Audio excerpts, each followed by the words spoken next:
வணக்கம். தமிழாளி தொலைக்காட்சி செய்திகள் வாசிப்பவர் கமலா ஜெகதீஸ்வரன். முதலில் தலைப்புச் செய்திகள்.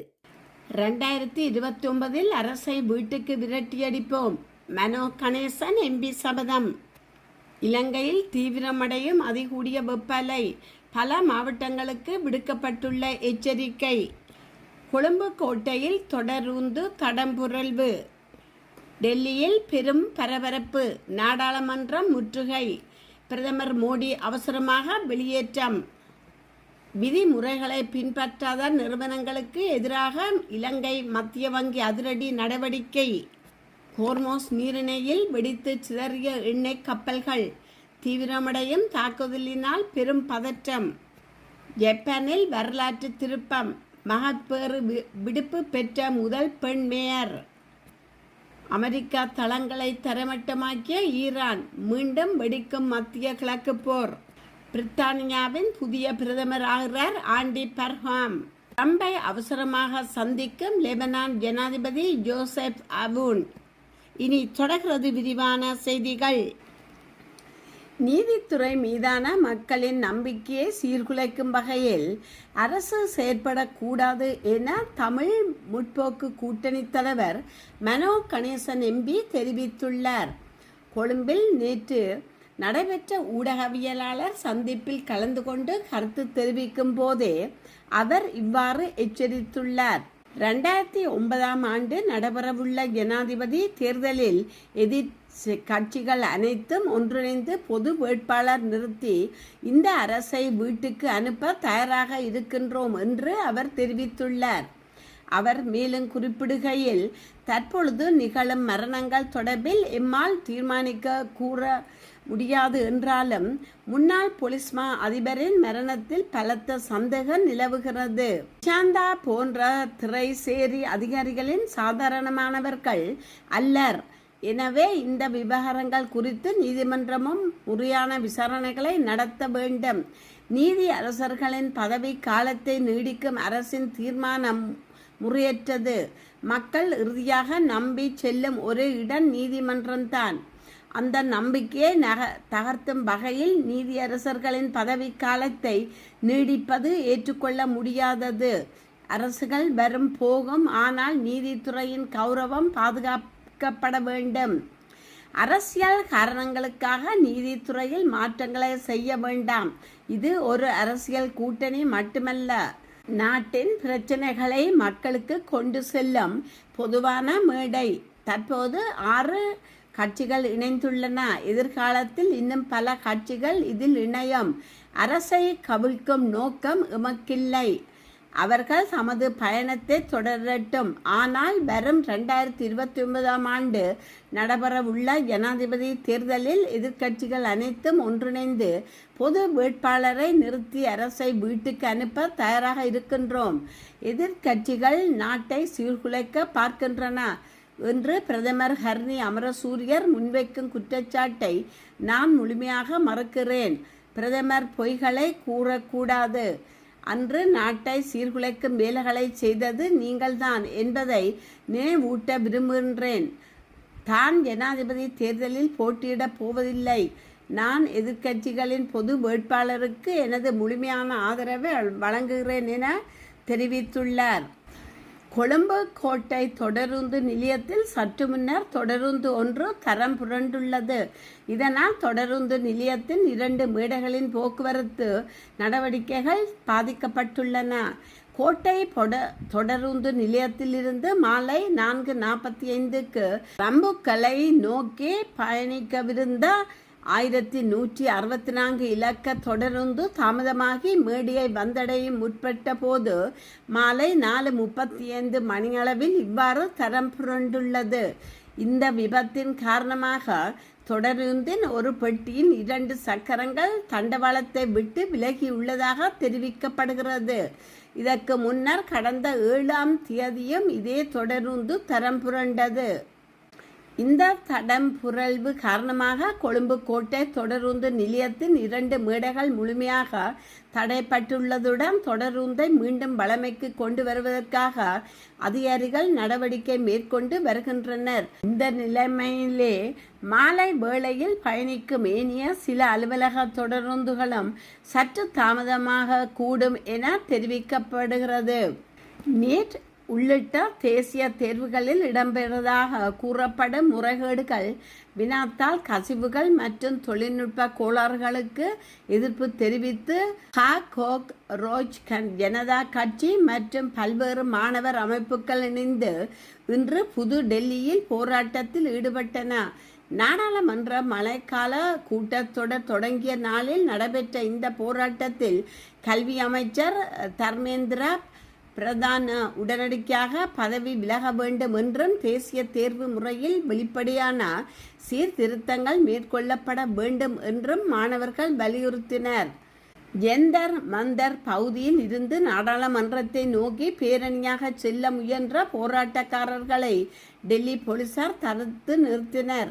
இதனால் பதற்றம் ஏற்பட்ட நிலையில் கூட்டத்தை கலைக்க போலீசார் கண்ணீர் புகை குண்டுகளை வீசியதுடன் தடியடியும் நடத்தினர். போலீசார் நடவடிக்கை மேற்கொண்டதை தொடர்ந்து பல மாணவர்கள் சிதறி ஓடியதுடன் சிலர் காயமடைந்ததாக தகவல்கள் வெளியாகி உள்ளன. மே மாதத்தில் தொடங்கப்பட்ட ஹாக்ரோஜ் ஜனதா கட்சி இந்தியாவின் கல்வி முறை, வேலை வாய்ப்பின்மை மற்றும் இளைஞர்களின் எதிர்காலம் தொடர்பான அதிருப்தியை மையமாக கொண்டு அண்மை காலங்களில் பெரும் ஆதரவை பெற்று வருகிறது. இந்த போராட்டம் சிஜேபிக்கு ஆதரவாக 20 நாட்கள் உண்ணாவிரதத்தில் ஈடுபட்டிருந்த சமூக செயற்பாட்டாளர்கள் சோனம் வாங்சுக் சனிக்கிழமை கட்டாயமாக மருத்துவமனைக்கு அனுமதிக்கப்பட்டதை தொடர்ந்து மேலும் தீவிரமடைந்தது. இதற்கிடையில் போராட்டத்துக்கு அனுமதி வழங்கப்படவில்லை என்றும் மத்திய டெல்லியில் சில பகுதிகளில் அமலில் இருந்த தடை உத்தரவை மீறுவோர் மீது சட்ட நடவடிக்கை எடுக்கப்படும் என்றும் டெல்லி போலீசார் தெரிவித்தனர். அரசு தரப்புடன் பேச்சுவார்த்தை நடத்துவதற்காக சிஜேபியின் 2 பிரதிநிதிகள் மூத்த அமைச்சரில் ஒருவரை சந்தித்து தங்களது கோரிக்கைகள் அடங்கிய மனுவை கையளித்ததாக இயக்கம் தெரிவித்துள்ளது. இதனிடையே போராட்டத்தை ஒட்டி மத்திய டெல்லியின் சில பகுதிகளில் இணைய சேவைகள் தற்காலிகமாக நிறுத்தப்பட்டன. நாடாளுமன்றத்தின் 2 அவைகளிலும் எதிர்க்கட்சி உறுப்பினர்கள் கல்வி அமைச்சர்கள் தர்மேந்திர பிரதானின் பதவி விலகலை வலியுறுத்தி முழக்கங்களை எழுப்பியதுடன் மாணவர்களுக்கு நீதி வழங்க வேண்டும் என கோரிக்கை விடுத்தனர். போராட்டம் மிக தீவிரமடைந்து மாணவர்கள் நாடாளுமன்றத்தின் பிரதான நுழைவு வாயில்களை நெருங்கியதை அடுத்து நாடாளுமன்றம் மற்றும் குடியரசுத் தலைவர் மாளிகையின் அனைத்து பாதுகாப்பு கதவுகளும் அவசரமாக மூடப்பட்டு சீல் வைக்கப்பட்டன.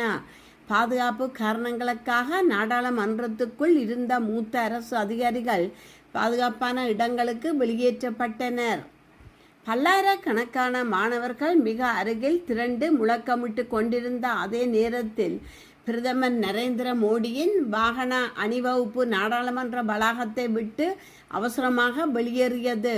பாதுகாப்பு முன்னெச்சரிக்கையாக ராஜீவ் சவுக், ஜன்பத், படேல் சவுக், மத்திய செயலகம் உள்ளிட்ட 5 முக்கிய டெல்லி மெட்ரோ தொடருந்து நிலையங்களின் நுழைவு வாயில்களும் உடனடியாக மூடப்பட்டன. நாடாளுமன்றத்தின் உள்ளேயும் எதிர்க்கட்சி எம்பிக்களும் நீட் முறைகேடு தொடர்பாக பிரதமர் மோடிக்கு எதிராக கடும் முழக்கங்களை எழுப்பியதால் அவையும் சிறிது நேரம் ஒத்திவைக்கப்பட்டது. தற்போது நாடாளுமன்ற பகுதி பலத்த இராணுவ கட்டுப்பாட்டுக்குள் கொண்டுவரப்பட்டுள்ளது. கடந்த 2025ஆம் ஆண்டு அக்டோபர் மாதம் முதல் 2026 மார்ச் வரையிலான காலப்பகுதியில் 2006ஆம் ஆண்டின் 6ஆம் இலக்க நிதி பரிவர்த்தனைகள் அறிக்கை சட்டத்தின் FTRA விதிவிலக்குக்கு இணங்க தவறிய 11 நிறுவனங்களுக்கு எதிராக அபராதம் விதிக்கப்பட்டுள்ளது. இந்த அறிவிப்பை இன்று இலங்கை மத்திய வங்கியின் நிதி புலனாய்வு பிரிவு வெளியிட்டுள்ளதுடன் 11 நிறுவனங்களுக்கு அபராத தொகை 14.6 மில்லியன் இலங்கை ரூபாய் என்று தெரிவிக்கப்பட்டுள்ளது. இலங்கையின் பண மோசடி தடுப்பு மற்றும் பயங்கரவாதத்திற்கு நிதி அளிப்பதை எதிர்காலத்தில் ஒழுங்குமுறை அமைப்பாக செயல்படுத்தும் நிதி புலனாய்வு பிரிவு அச்சட்டத்தின் 19(1) மற்றும் 19(2) பிரிவுகளின் கீழ் நிர்வாக தண்டனைகள் விதிக்கப்பட்டுள்ளன. அந்த நிறுவனங்களில் கண்டறியப்பட்ட விதிமீறல்களின் தன்மை மற்றும் தீவிரத்தன்மையின் அடிப்படையில் இந்த தண்டனைகள் நிர்ணயிக்கப்பட்டுள்ளன என்றும், தண்டனையாக வசூலிக்கப்பட்ட அனைத்து பணமும் ஒருங்கிணைந்த நிதியில் வரவு வைக்கப்பட்டுள்ளது என்றும் மத்திய வங்கி உறுதிப்படுத்தியுள்ளது. மத்திய வங்கியின் கூற்றுப்படி இந்த நடைமுறைப்படுத்துதல் நடவடிக்கை அறிக்கை நிறுவனங்களுக்கிடையே இணக்கத்தை வலுப்படுத்துவதற்கும் இலங்கையின் நிதி அமைப்பின் நேர்மையை உறுதி செய்வதற்கும் மேற்கொள்ளப்படும் தொடர்ச்சியான முயற்சிகளில் ஒரு பகுதியாக பார்க்கப்படுவதாக தெரிவிக்கப்பட்டுள்ளது. அமெரிக்கா மற்றும் ஈரான் படைகளுக்கு இடையேயான தற்காலிக போர் நிறுத்த ஒப்பந்தம் முறிந்ததை தொடர்ந்து இரு நாடுகளுக்கும் இடையேயான போர் உச்சகட்டத்தை எட்டியுள்ளது. இன்று திங்கட்கிழமை தொடர்ச்சியாக 9வது நாளாக ஈரானிய நகரங்களை குறிவைத்து அமெரிக்கா படைகள் ஏவுகணை தாக்குதல்களை நடத்தியுள்ளன. இதற்கிடையே உலகின் மிக முக்கிய கடல் வழித்தடமான ஹோர்மோஸ் நீரிணையில் 2 எண்ணெய் கப்பல்கள் வெடித்து சிதறி செயலிழந்துள்ளதாக ஈரான் அறிவித்துள்ளதால் உலக அளவில் பெரும் பதற்றத்தை ஏற்படுத்தியுள்ளது. ஈரானின் முக்கிய நகரங்களான தப்ரிஸ், சபாஹர், கொனரக், பந்தர் மார்ஷஹர் மற்றும் பந்தர் இமாம் குமேனி ஆகிய பகுதிகளில் அதிகாலையில் அமெரிக்க ஏவுகணைகள் தாக்கியதாக ஈரானிய ஊடகங்கள் தெரிவித்துள்ளன. வணிக கப்பல்கள் மீதான ஈரானின் தாக்குதல்கள் திறனை அளிப்பதற்காக இந்த புதிய அலை தாக்குதல்கள் நடத்தப்பட்டுள்ளதாக அமெரிக்க மத்திய கட்டளையகம் தெரிவித்துள்ளது. சர்வதேச கடல் வழித்தடங்களை ஈரான் கட்டுப்படுத்த நினைக்கும் வரை அமெரிக்காவின் இந்த பதிலடி தொடரும் என்று அமெரிக்கா வெளியுறவுத்துறை அமைச்சர் மார்க்கோ ரூபியோ திட்டவட்டமாக தெரிவித்துள்ளார். இதேவேளை இந்த மோதலின் எதிரொலியாக பஹ்ரைன் நாட்டில் வான்வெளி தாக்குதலுக்கான அபாய சங்குகள் ஒலிக்கப்பட்டன. மேலும் ஈரான் அனுப்பிய அச்சுறுத்தல் தரும் ட்ரோன்களை தங்கள் நாட்டு இராணுவம் இடைமறித்து அளித்துள்ளதாக குவைத் அறிவித்துள்ளது.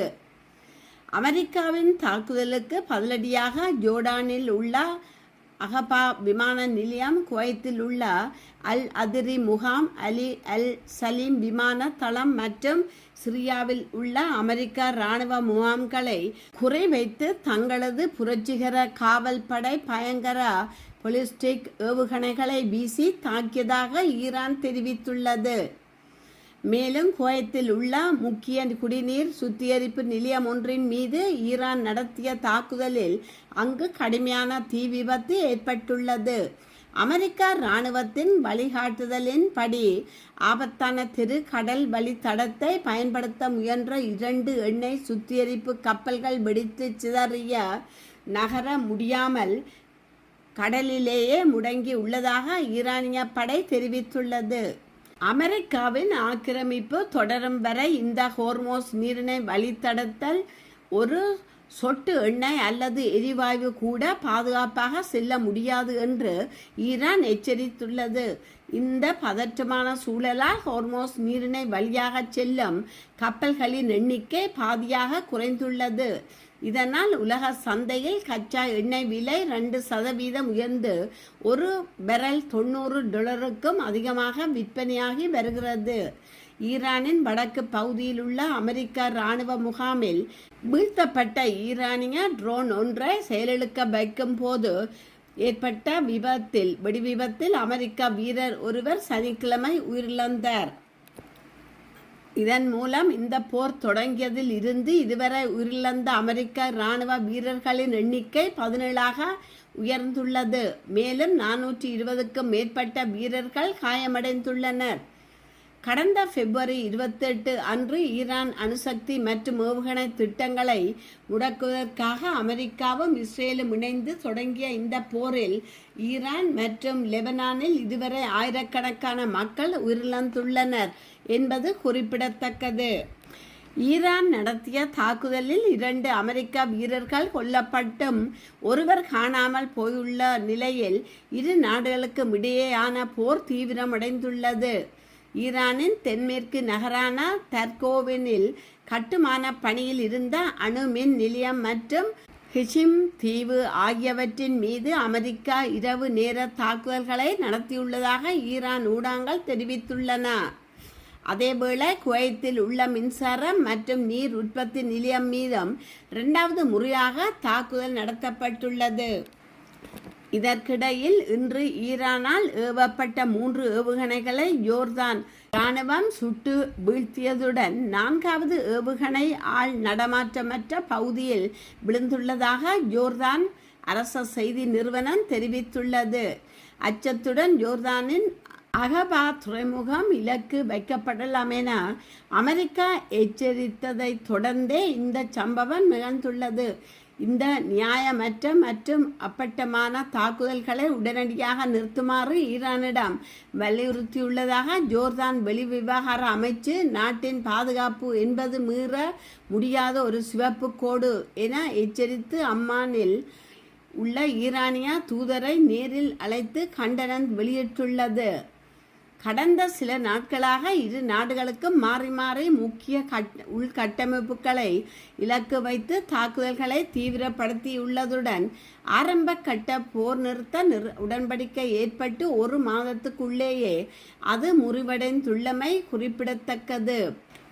சுவாமி விபுலானந்தர் அவர்களின் 79வது நினைவு தினத்தையும் 102வது துறவர ஆண்டினையும் முன்னிட்டு மாத்தளை சுவாமி விபுலானந்தர் கலா மன்றத்தின் ஏற்பாட்டில் நடைபெற்ற முத்தமிழ் விழா 19/7/2026 அன்று மாத்தளை அருள்மிகு ஸ்ரீ முத்துமாரியன் தேவஸ்தான திருமண மண்டபத்தில் சிறப்பாக நடைபெற்றது.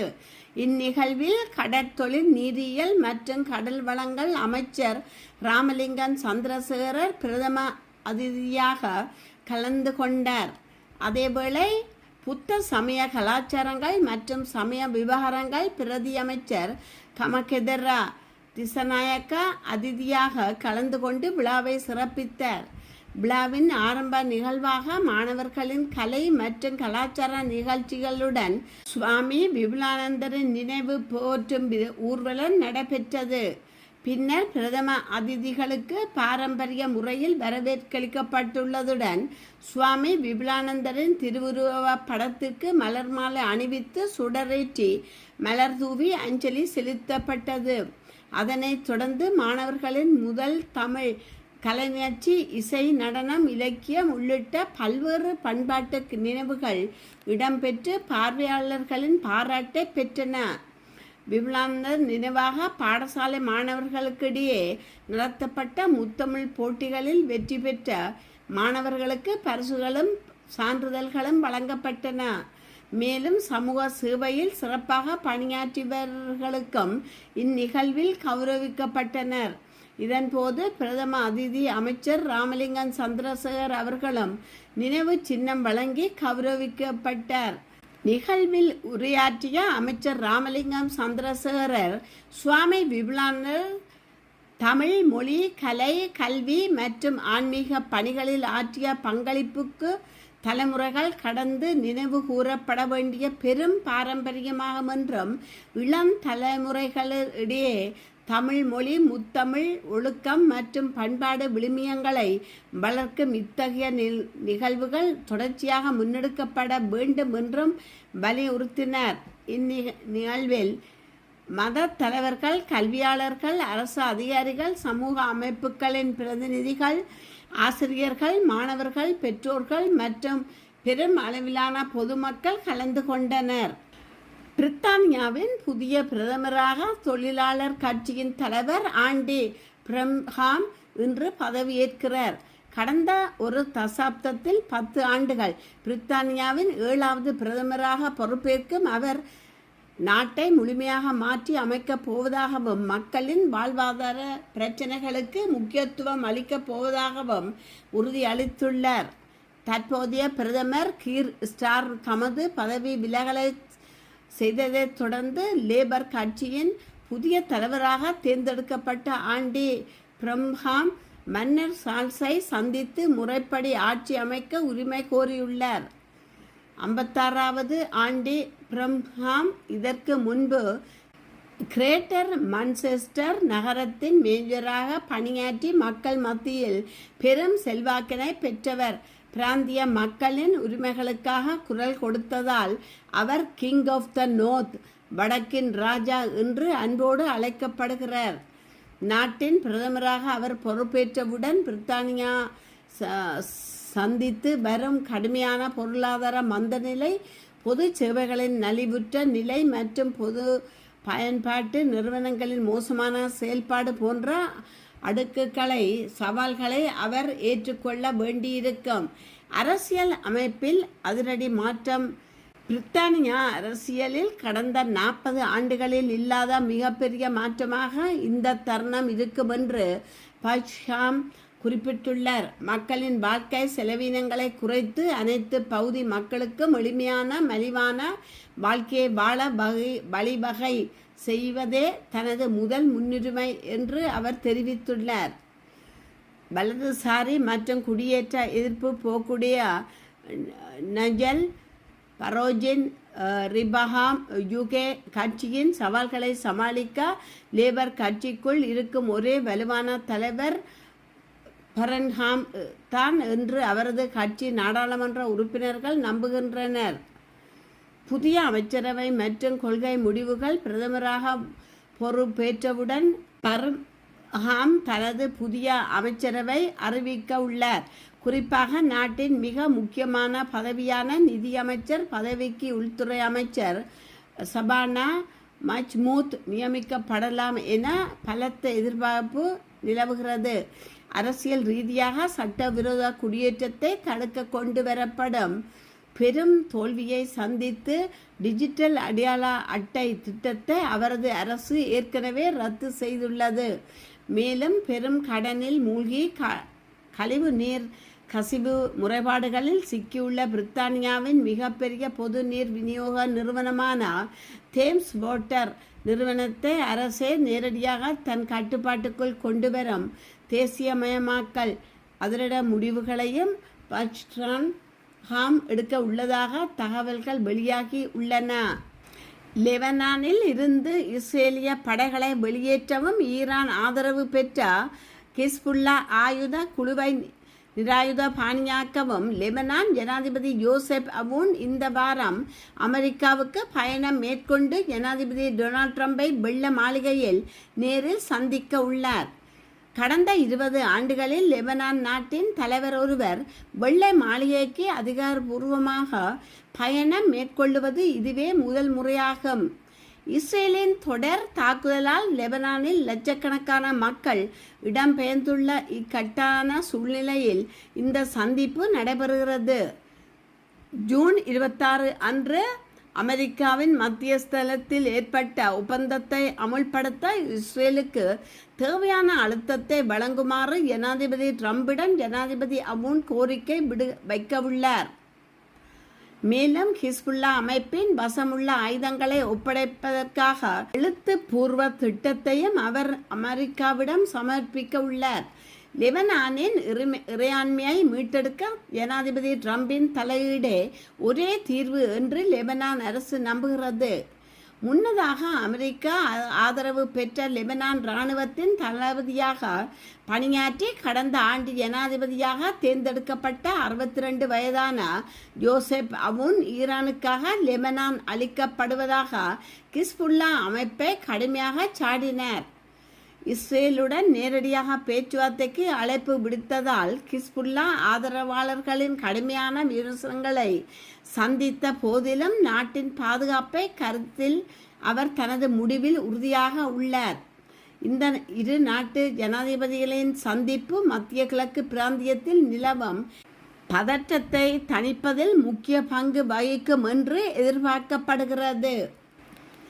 பருவநிலை மாற்றம் தொடர்பான வழக்குகளில் அமெரிக்காவின் பெடரல் ஜுடிஷியல் சென்டர் வழங்கும் அறிவியல் குறிப்பு கையேடு குறித்து மறு ஆய்வு செய்யுமாறு அமெரிக்க ஜனாதிபதி டொனால்ட் ட்ரம்ப் கோரியுள்ளார். இந்த கையேட்டில் உள்ள நம்பகத்தன்மையற்ற தகவல்கள் நாட்டுக்கு பெரிய இழப்புகளை ஏற்படுத்தி உள்ளதாக அவர் குற்றம் சாட்டியுள்ளார். இது குறித்து ட்ரம்ப் தனது ட்ரூத் சோசியல் சமூக ஊடக பக்கத்தில் வெளியிட்டுள்ள பதிவில் கூறியிருப்பதாவது: நமது நாட்டின் மத்திய நீதிபதிகள் உண்மைகளையும் அறிவியல்களையும் பெற தகுதி உடையவர்கள். பருவநிலை மாற்றம் மற்றும் அரசியல் மோசடிகளையோ அல்லது போலி அறிவியலையோ அல்ல.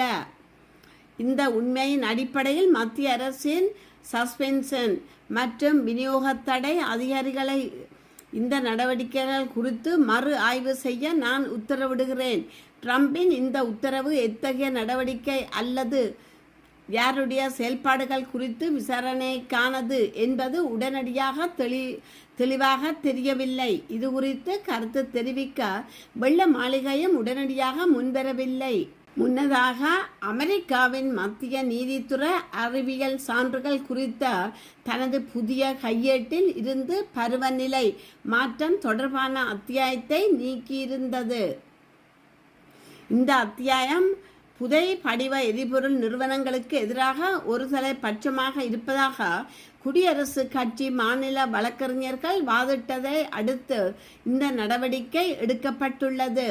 நீதிமன்ற வழக்குகளில் சமர்ப்பிக்கப்படும் அறிவியல் சாட்சியங்களை மதிப்பீடு செய்ய நீதிபதிகள் இத்தகைய கையேடுகளையே பெரிதும் நம்பியிருக்கிறார்கள் என குறிப்பிட்டார்.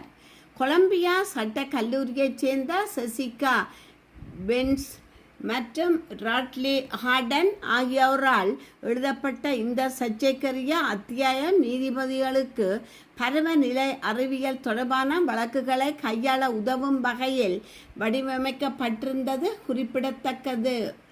இத்துடன் செய்திகள் நிறைவு பெறுகின்றன. மீண்டும் மற்றொரு செய்தியூடாக உங்களை சந்திக்கும் வரை வணக்கம் கூறி விடைபெறுபவர் கமலா ஜெகதீஸ்வரன். நன்றி.